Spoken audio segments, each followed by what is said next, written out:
우리 태국 단기 선교 우리 후원에 동역해 주시기를 부탁을 드렸는데요.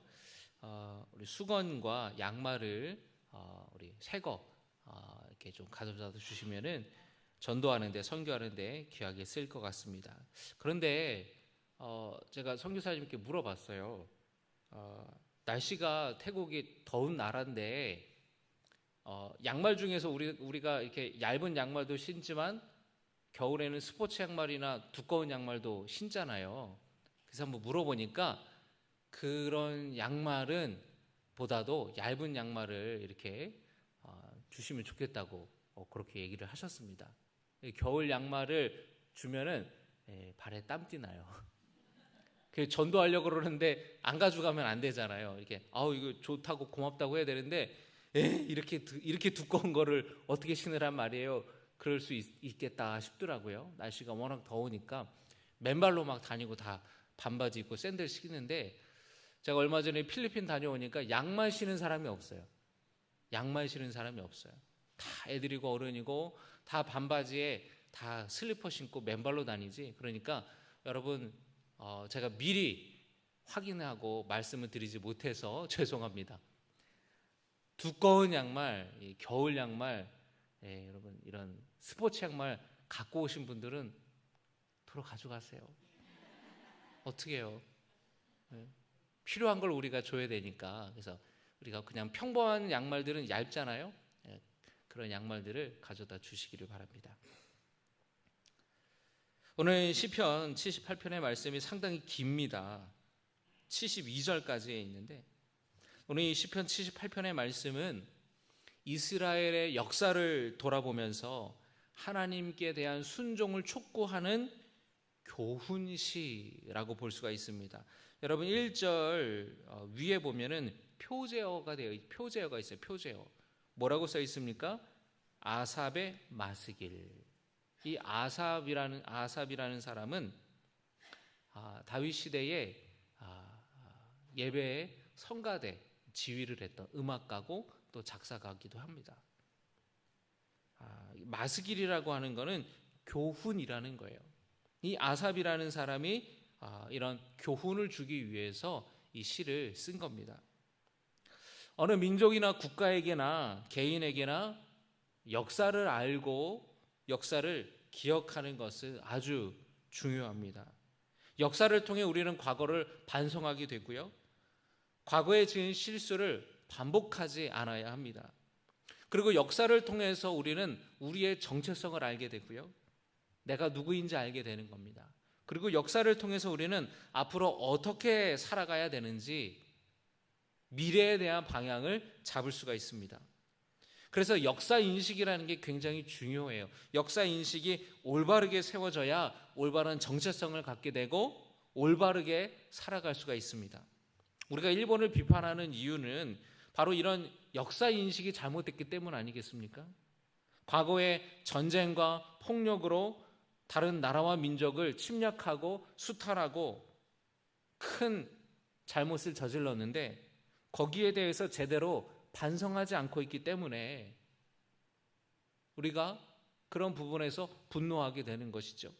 최근 뉴스를 보니까 일본 학생들을 가르치는 역사 교과서에 여전히 독도를 자기네 영토라고 주장하고 있는 거예요. 그 영토 이렇게 딱 그 바닷가에 이렇게 경계를 딱 지면서 독도를 자기네 영토에 이렇게 안에 들어간 걸로 선을 그어서 다케시마라고 해서 그렇게 주장을 하는 겁니다. 똑같이 독일도 일본처럼 2차 세계대전을 일으키는 전범 국가인데 독일은 끊임없이 자기들의 잘못을 반성하고 사죄합니다. 반성이 있어야 화해도 할 수 있는 것이고 뉘우침이 있어야 용서도 있는 것이죠. 이처럼 과거와 역사를 올바르게 기억하는 것, 올바르게 인식하는 것이 이렇게나 중요한 거예요. 오늘 시편 78편에서의 시인은 이스라엘 백성들에게 바로 그 점을 강조합니다. 다음 세대에게 이 역사를 제대로 가르쳐서 전할 것을 강조하고 있어요. 그 역사는 어떤 역사입니까? 하나님께서 이스라엘 백성들을, 그 조상들을 구원하시고 인도하시고 언약을 맺으시고 젖과 꿀이 흐르는 약속의 땅 가나안 땅을 주님 하나님께서 주신 것, 바로 그 이야기들이에요. 여러분 1절의 말씀을 같이 읽겠습니다. 1절입니다. 시작. 내 백성이여 내 율법을 들으며 내 입의 말에 귀를 기울일지어다. 지금 내가 하는 말을 귀를 기울이십시오, 이렇게 말하는 거죠. 자, 3절입니다. 같이 읽겠습니다. 이는 우리가 들어서 아는 바요 우리의 조상들이 우리에게 전한 바라. 자, 우리가 부모님으로부터 윗세대로부터 과거에 있었던 역사들을 다 들은 거다. 다 우리가 알고 있는 것이다. 자, 4절입니다. 같이 읽겠습니다.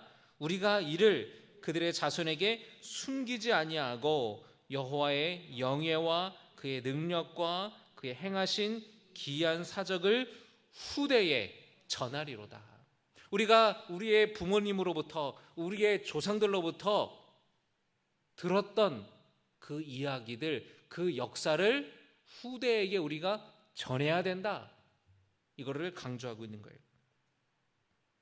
이렇게 우리 다음 세대에게, 우리 자녀들에게, 우리 후손들에게 하나님이 우리 조상들 가운데에 행하시고 구원 베풀어 주신 그 스토리를, 그 이야기들을 전하는 목적에 대해서 7절 이하에 소개하고 있습니다. 7절입니다. 시작.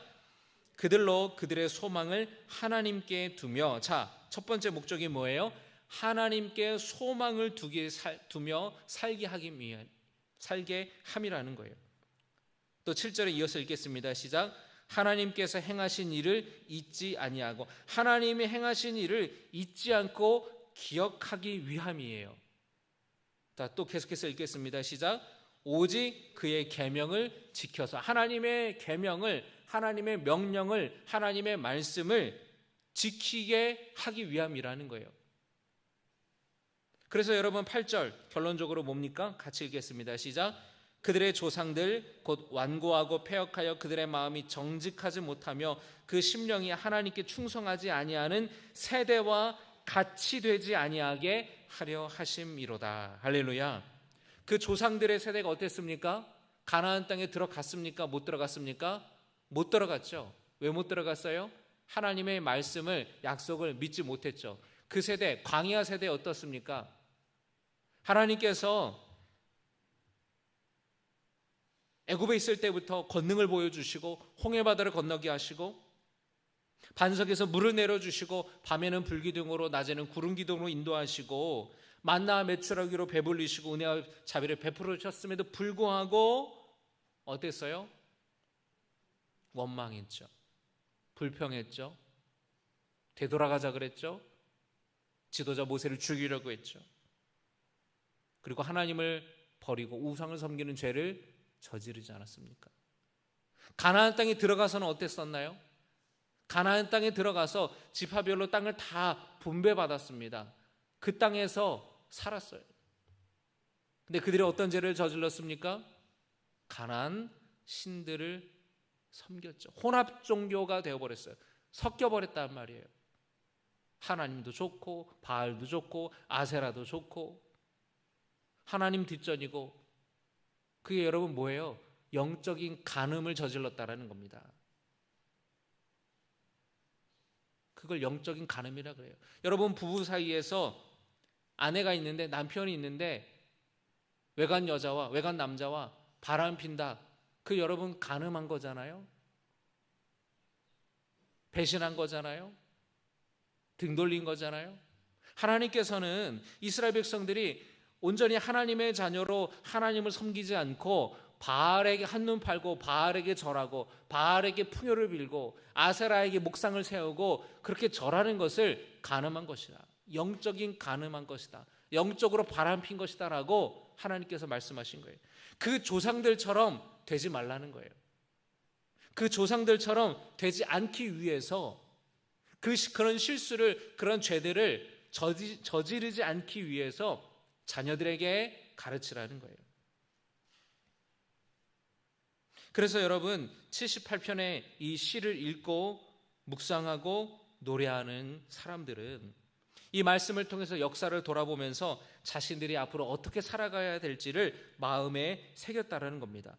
그래서 여러분, 우리가 8절까지 읽었는데 9절 이하로부터는 그 이스라엘 역사가 쭉 나와요.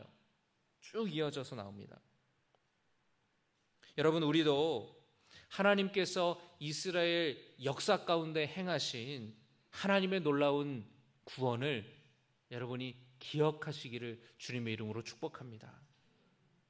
7절의 말씀처럼 과거에 이스라엘 백성들에게 행하신 하나님의 놀라운 구원을 바라보면서 소망으로 살아가시기를 주님의 이름으로 축복합니다. 7절 같이 다시 한번 읽겠습니다. 시작. 그들로 그들의 소망을 하나님께 두며 하나님께서 행하신 일을 잊지 아니하고 오직 그의 계명을 지켜서. 할렐루야. 여러분, 하나님께서 행하신 일을 잊지 않는 것과 소망을 두는 것은 연결이 됩니다. 왜 그럴까요? 과거에 하나님이 행하신 일들을 기억한다면 소망을 가질 수 있어요. 과거에 내 삶 속에 하나님이 도우시고 하나님 내 기도를 응답해 주셨다. 과거에 그 경험이 있다면 앞으로도 하나님이 도와주시겠지? 소망이 있는 거예요. 이스라엘, 여러분, 우리가 성경의 말씀을 보면은 하나님께서 이스라엘 백성들 가운데에 그들의 신음하고 그들이 부르짖을 때에 외면하지 아니하고 하나님께서 그들을 구원하시고 인도하시고 도우시고 지켜주시지 않았습니까? 그 성경의 이야기를 보면서 그 성경의 말씀이, 성경의 기록이 나와 무관한 기록이 아니라 그 말씀대로 내 삶에도 이루어지기를 소망하는 거예요. 그래서 하나님이 성경 말씀에서 위대한 일을 하시고 놀라운 일을 행하시고 기적을 행하신 것이 그 근거를 통해서 우리는 소망을 갖게 된다라는 것입니다. 여러분, 하나님께서 이스라엘 백성들을 홍해를 건너게 하신 것처럼, 요단강을 건너게 하신 것처럼 여러분 앞에 가로막고 있는 문제와 어려움도 건너게 하실 줄로 믿습니다. 거기에 소망을 두시기를 주님의 이름으로 축복합니다. 여러분이 이스라엘 백성들이 배고프고 목이 마를 때 하나님이 만나와 메추라기로 먹이시고 반석에서 물을 쳐서 물을 내게 하신 것처럼 여러분의 삶 속에서도 어려움을 해결해 주시고 주님께서 채워주시고 주님께서 공급해 주실 줄로 믿습니다.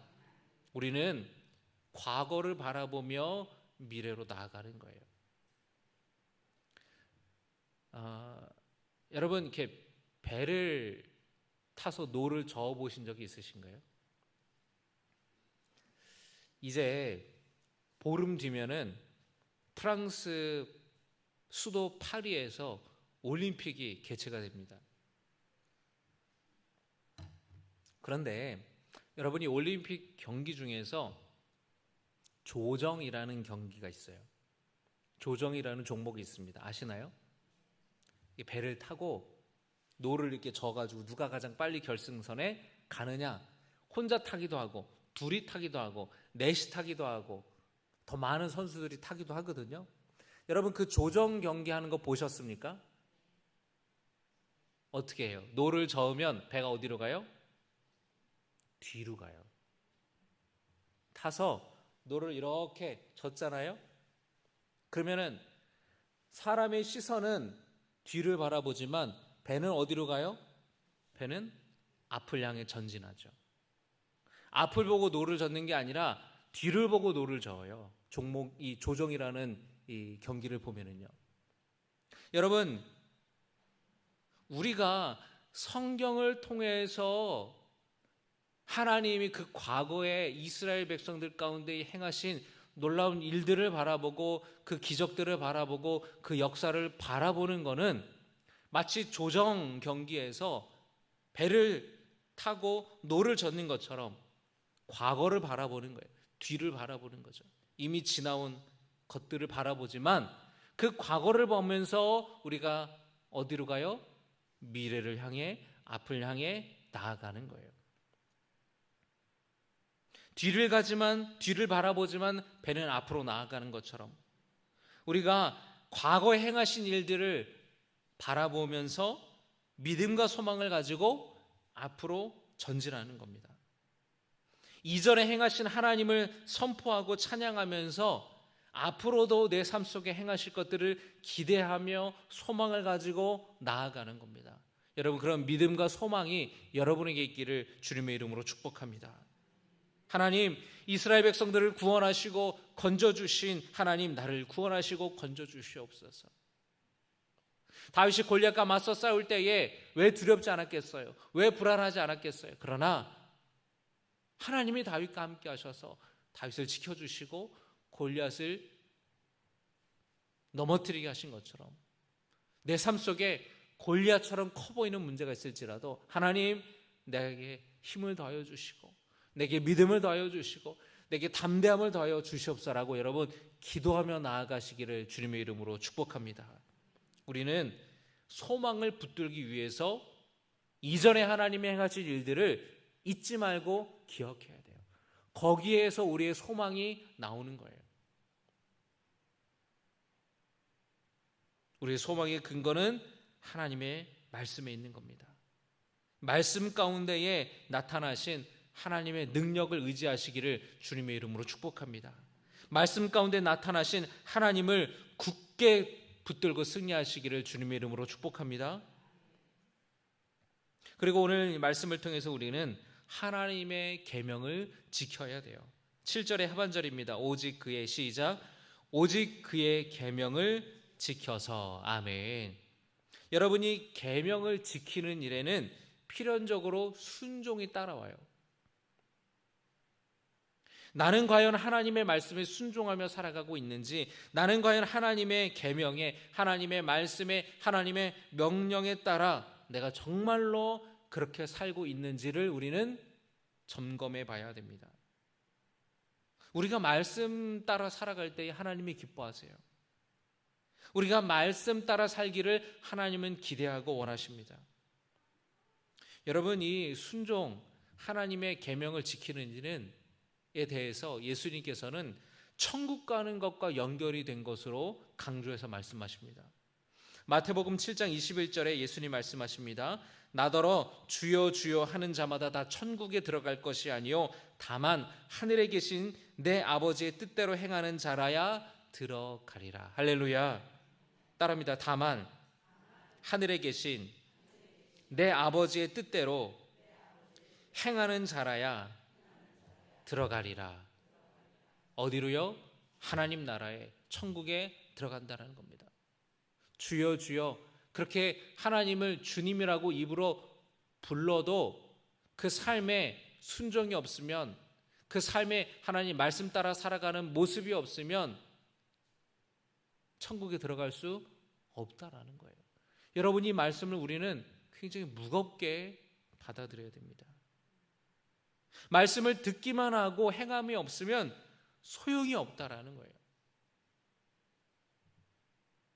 성경 지식으로 천국 가는 게 아니라, 하나님의 말씀을 아는 것으로 천국 가는 것이 아니라, 하나님의 말씀, 하나님이 내게 원하시는 그 말씀대로 살아가야 천국 갈 수 있다라는 거예요.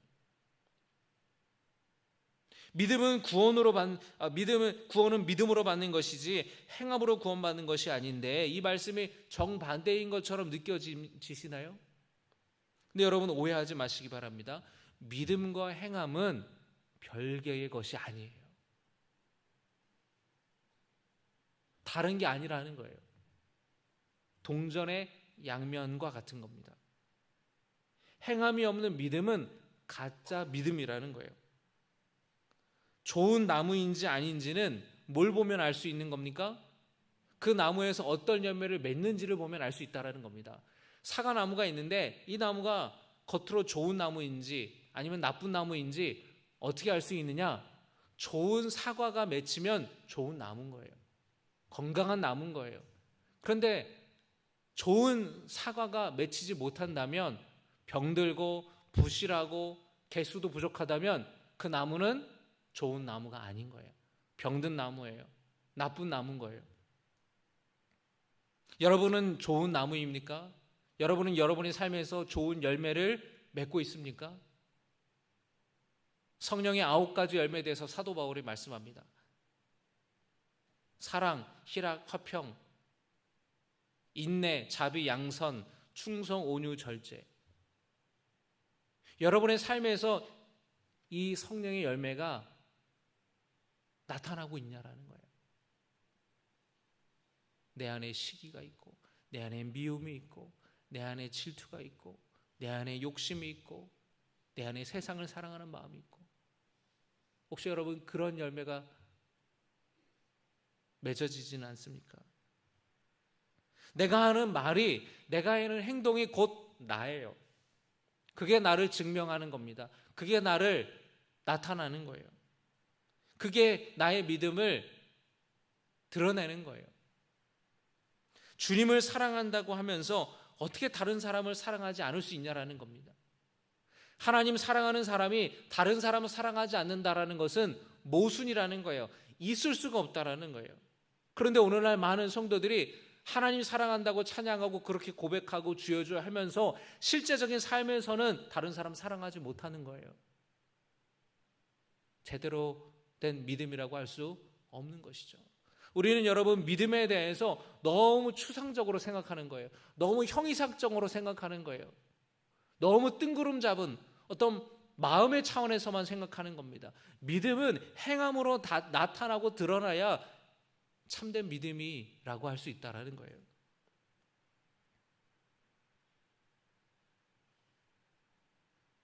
우리는 연약하고 우리는 부족해요.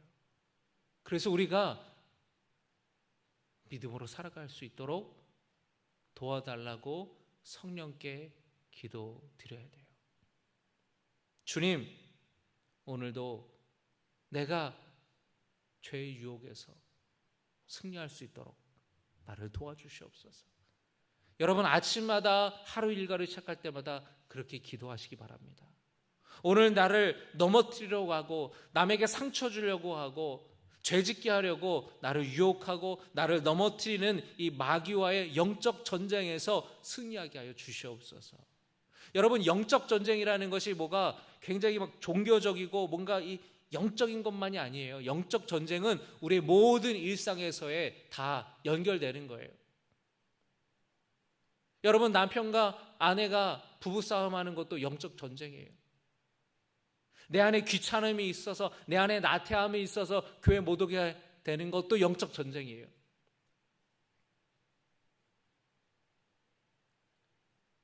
우리의 신앙과 우리의 일상이 분리될 수 없다라는 거예요. 그런데 우리는 분리된 채 살아갑니다.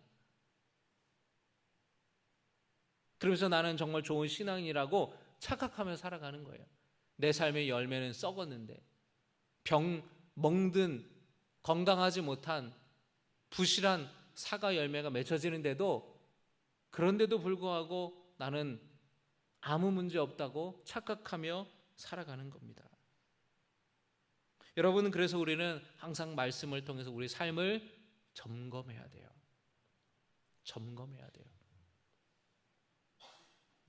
여러분 운전하시나요? 1년에 몇 번씩 자동차 공단 검사소에서 교회로 우편이 날라와요. 검사 받으라고 날라와요. 검사 받으라고. 자동차 검사 받으라고. 그러면은 그 기간에 가서 자동차를 검사합니다. 검사를 쫙 해요. 전체적인 거를 검사합니다. 타이어가 마모가 됐는지. 여러분 타이어가 마모가 되면 어때요? 빗길에 쫙 미끄러지잖아요. 사고 날 수 있죠. 브레이크는 잘 되는지, 라이트는 잘 들어오는지, 핸들은 잘 작동이 되는지. 왜요? 그거를 검사 안 하고 그냥 막 다니면 어떻게 됩니까? 갑자기 고장 나서 사고 날 수 있기 때문에 점검을 하는 거예요. 여러분 건강검진 받으세요? 안 받으세요? 건강검진 받으세요? 안 받으세요? 안 받는 용감한 분도 계신가요? 받았어요? 아우, 손까지 들으시면서. 이상이 없으셨나요? 여러분 건강검진 왜 받아요? 이상이 있는지 없는지 점검하기 위해서 받잖아요. 여러분 여러분의 몸에 대해서는 그렇게 관심을 갖고 그렇게 점검하고 좋은 병원 가서 이번에는 내시경도 해야지, 이번에는 초음파도 해야지, 이번에는 이것도 해야지 저것도 해야지, 그렇게 내 몸에 대해서 너무 많이 관심을 갖고 과도할 정도로 오늘날 많은 사람들은 자기 건강검진해요. 그런데 우리는 과연 영적인 건강검진을 하고 있는가? 우린 그걸 뭘 통해서 하는 겁니까? 말씀을 통해서 하는 거예요. 말씀을 통해서 계속해서 우리는 나의 영적인 상태를 진단하고 검진하고 이상이 없는지를 발견해야 되는 거예요. 과연 나 신앙생활 잘하고 있나? 나 과연 그리스도인으로서 잘 살고 있는가? 하나님 보시기에 잘 살고 있는가? 하나님께 나는 기쁨을 드리는 자녀인가? 아니면은 근심을 끼쳐드리는 자녀인가? 여러분 자녀들이 다 여러분에게 기쁨이 됩니까? 걱정이 되고 근심이 되는 자녀들도 있죠. 말 안 듣고 이게 걱정이 되고 막 자기 마음대로 하려고 그러고 막. 여러분 자녀들이 다 사랑하죠. 자식들을 부모가 다 사랑합니다. 다 사랑하지만 부모에게 기쁨을 주는 자녀도 있고 근심을 주는 자녀도 있잖아요. 마찬가지. 하나님께서 우리를 다 사랑하세요. 다 사랑하지만 하나님께 기쁨을 드리는 성도들이 있고 하나님을 근심하게 하는 성도도 있다는 거예요. 성령을 근심하게 하는 성도들도 있다는 겁니다. 그러면 나는 과연 주님께 기쁨을 드리며 살아가고 있는지 아니면 주님을 근심하게 하는지 우리는 점검해 봐야 된다는 거예요. 말씀을 통해서 우리는 점검해야 돼요. 그리고 우리는 우리의 다음 세대에게, 우리의 자녀들에게, 우리의 후손들에게 이 말씀을 가르치고 전해야 됩니다. 우리 자녀들이, 우리 후손들이 성경에서 행하신 하나님의 놀라운 능력과 기적과 하나님이 구원을 베푸신 것을 알아야 돼요. 가르쳐야 됩니다. 그래서 우리 자녀들이 이 세상에서 낙심하지 않고 좌절하지 않고 절망하지 않고 하나님께 소망을 두며 살아갈 수가 있는 거예요. 오늘날 많은 젊은이들이 사는 게 어렵다고 말합니다. 어른들이 볼 때는 뭐가 힘드냐고. 옛날에 비하면 지금이 얼마나 풍족한데 부족한 게 없는데 이해가 안 된다고 이야기를 하세요. 그런데 여러분 힘든 거는 물질적인 풍요와 부족함에서 오는 게 아니에요. 물질적으로 풍요하면 다 행복하고 부족하면은 다 행복하지 않고 힘들기만 한 건 아니에요.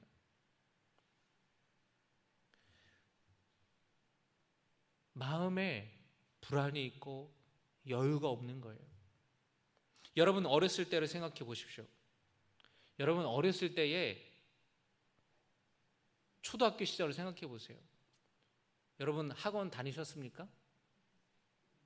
학원 안 다녀도 이렇게 잘 사시잖아요. 해가 질 때까지, 엄마가 부를 때까지 밖에서 고무줄하고 구슬치기 하고 딱지치기 하고 놀다가 그렇게 들어오지 않으셨어요? 물론 어떤 분들은 아유 목사님 뭘 몰라도 한참 모르시네. 나 때는 말이에요. 아침에 학교 가기 전에 소 염을 줄 거 다 이 풀떼기 다 베야지 학교 갔다고. 갔다 와서 얼마나 농사 일하는 거 힘든지 모른다고. 물론 그러신 분들도 계시겠죠. 여러분 중학교 가고 또 고등학교 가고 그때서야 이제 공부 조금씩 하는 거예요. 성도님들 중에서는 어떤 어려움과 경제적으로 집에 형편이 안 좋아서 초등학교도 못 나온 성도님들도 계시고 중학교만 나오고 고등학교만 나온 성도님들도 계세요. 그런데 여러분 지금 어때요? 다 잘 사시잖아요. 사는데 문제 없잖아요. 그런데 지금 세대는 대학교를 나오고 대학원을 나오고 박사가 돼도 일자리 얻기 힘든 시대라는 거예요. 여러분 제가 학생 때만 해도 그 제 위에 선배들 보면은 대학교 졸업해가지고 취업 못하는 사람은 없었어요. 대학교 졸업하면은 다 취업했어요. 취업 걱정하는 사람이 없었어요.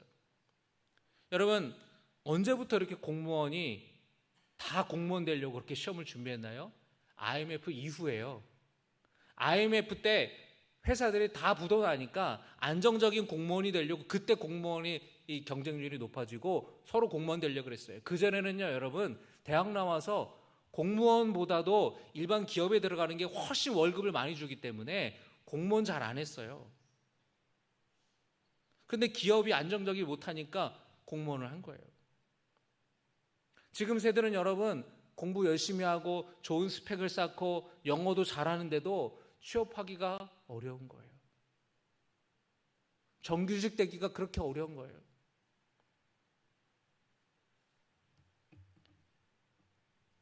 여러분, 한 30년, 20, 30년 전에 월급 한 150만 원 했다. 그러면 지금 월급이 한 300만 원 된다. 생각해 보세요. 집값은 어떻게 됐을까요? 제가 어렸을 때 제 친구, 이제 아파트 사는 친구가 있었는데, 그때 이제 제가 좀 기억이 어렴풋이 나는데, 그때 32평 아파트가 1억이 안 됐었어요. 한 8천만 원? 한 1억? 조금 비싸서 한 1억 2천? 그때 월급이 150만 원 할 때예요. 그런데 지금 월급이 한 300만 원 하면 집값이 얼마 되는 게 정상이에요? 한 2억 5천 되는 게 정상이에요. 32평, 10년 정도 된 아파트가. 그런데 지금 어떻습니까? 집값이 월급보다 2배, 3배 올라가는 거예요. 그러면 옛날에는 여러분, 어렸을 때, 여러분 젊었을 때 생각해 보세요. 여러분, 취업해서 열심히 저축하고 아껴 쓰고, 그래서 단칸방에서 방 하나 늘리고, 전세에서, 그리고 자가 살고, 빌라 살다가 아파트 살고, 이게 가능했던 시대예요. 어려웠었지만, 연탄됐지만, 방 한두 개에 여러 식구 살았지만, 시간이 지나가면서 저축하고 돈을 모아서 조금씩 잘 살게 되는 거예요. 여러분, 옛날에 생각해 보세요. 적금 이자가 얼마는지. 적금 드는데 예금 드는데 옛날 거 보니까 막 15%, 20% 쭉쭉 우리나라가 경제가 성장할 때였어요. 이자를 20% 주는데도 사람들이 예금을 저축하지 않았다라는 거예요. 그런데 지금 시대는 그런 시대가 아니에요. 아무리 젊은이들이 열심히 일하고 돈 벌어도 내 집 장만하는 거 상상도 못 하는 거예요. 여러분, 결혼을 왜 미루는 겁니까? 결혼하면 살 집이 있어야 되는데, 아무리 부모가 도와주고 서로 일을 하고 모아도 대출을 엄청 받지 않은 이상은 일반 평범한 가정에서는 집 하나 사기가 그렇게 어려운 거예요. 그러니 애 낳고 사는 건 더 어렵지 않겠습니까? 지금 우리의 세대는, 우리 다음 세대, 여러분, 요즘에는 기후 이상이라는 게 말이 아무렇지도 않아요. 특별한 것도 아니에요. 우리 다음 세대, 그리고 여러분의 그 다음 세대는 더 편리한 세대를 살아갈 수 있어요. 하지만 어쩌면 그 세대를 살아가는 개인은, 그 마음은, 그 영혼은 굉장히 어둡고 암울한 시대를 살아간다라는 거예요. 그러면 그 시대에서 우리의 자녀들이, 우리 후손들이 병들지 않고 건강한 사람으로, 건강한 시민으로 살아갈 수 있으려면 하나님의 말씀을 가르쳐야 된다는 거예요. 소망 없이 살아가고 치열한 경쟁 가운데 지치고 낙심할 수밖에 없는 현실을 살아가는 다음 세대에게 하나님을 알려줘야 된다는 거예요. 하나님을 전해야 된다는 겁니다. 하나님이 이스라엘 백성들 가운데 행하신 놀라운 그 기적이, 그 놀라운 역사가 내 삶에도 일어날 거라는 믿음을 가지고, 소망을 가지고 살아갈 수 있어야 현실을 이기지 않겠습니까? 아무리 힘들고 어려워도 하나님이 함께 하시면 내가 든든하다고, 내가 평안하다고 그렇게 고백할 수 있어야 되지 않겠습니까? 여름 수련회와 우리가 여름 성경학교를 매년 여름에 되면 방학 때 하죠. 여러분의 자녀 후손들이 빠짐없이 참여할 수 있도록 여러분 보내시기 바랍니다. 다음 세대에 여러분 우리가 뭘 물려줘야 되겠어요? 믿음을 물려줘야 돼요. 하나님을 아는 지식을 전해야 됩니다. 여름 행사를 통해서 여러분 우리 아이들과 청년들의 믿음이 성장하고 하나님을 아는 지식이 커져갈 수 있도록 여러분 기도해 주시기를 바랍니다. 여러분이 이 시간에 여름 행사를 위해서 뜨겁게 기도해 주시기 바라고, 여러분의 자녀를 위해서, 여러분의 후손들을 위해서 뜨겁게 기도하시기 바랍니다. 우리 세대는 부흥을 경험한 세대예요. 제가 저희 아버지도 은퇴를 하셨지만 저희 장인 어른이나 저희 아버지에게 두 분 다 목회를 하셨으니까 그런 얘기를 해요. 부럽다고. 목회자로서 부흥을 경험하지 않았냐고. 교회에 상가 조그맣게 개척해서 십자가 걸고 그러다 보면 애들 40-50명, 70-80명 모이고 성도들 늘고 부흥하고 뜨겁게 기도하고 그 부흥을 경험한 세대예요. 그런데 제가 목회하는 이 세대는 다 뭐라고 하냐면 이제 한국 교회가 감소하고 있다, 침체되고 있다, 쇠퇴되고 있다. 저도 어렸을 때의 교회에서 부흥하고 그 놀라운 부흥을 경험했어요. 많은 성도들이 눈물로 기도하고 통성으로 기도하고 방언받고 하나님의 사랑을 경험하고 하나님의 체험을 경험하고. 그런데 오늘날에 부흥을 이야기하는 사람이 없어요. 교회 쇠퇴만 이야기를 합니다. 그러면 우리의 자녀들과 우리 다음 세대는 어떻게 되는 거냐라는 거예요. 우리의 자녀들과 다음 세대도 하나님의 은혜를 경험하고 뜨거운 하나님의 사랑을 경험하고 뜨겁게 하나님을 만나야 되지 않겠습니까? 여러분 다음 세대가 부흥의 세대가 될 수 있도록 여러분 기도하시기 바랍니다. 부모들이 깨어서 기도해야 돼요. 할머니 할아버지들이 깨어서 기도해야 돼요. 이제는 할머니 할아버지들이 손주들을 키우잖아요. 자식들은 직장 가고. 그러니까 할머니 할아버지들이 믿음을 전수해야 되는 거예요. 할머니 할아버지들이 손주들 볼 때에 말씀 가르치고 성경 이야기하고 믿음 심어줘야 돼요. 여러분의 자식이 교회 다니지 않을지라도 여러분이 제대로 하나님 말씀을 가르치면은 손주들이 예수 믿고 손주들이 지 엄마 아빠 데리고 가는 거예요, 교회를. 자녀들이 여러분 공부 잘하고 좋은 대학 가고 좋은 직장 가고 그것만 위해서 여러분 기도할 것이 아니라 여러분 자녀들의 영혼을 위해서 눈물로 깨어서 기도해야 되는 줄로 믿습니다.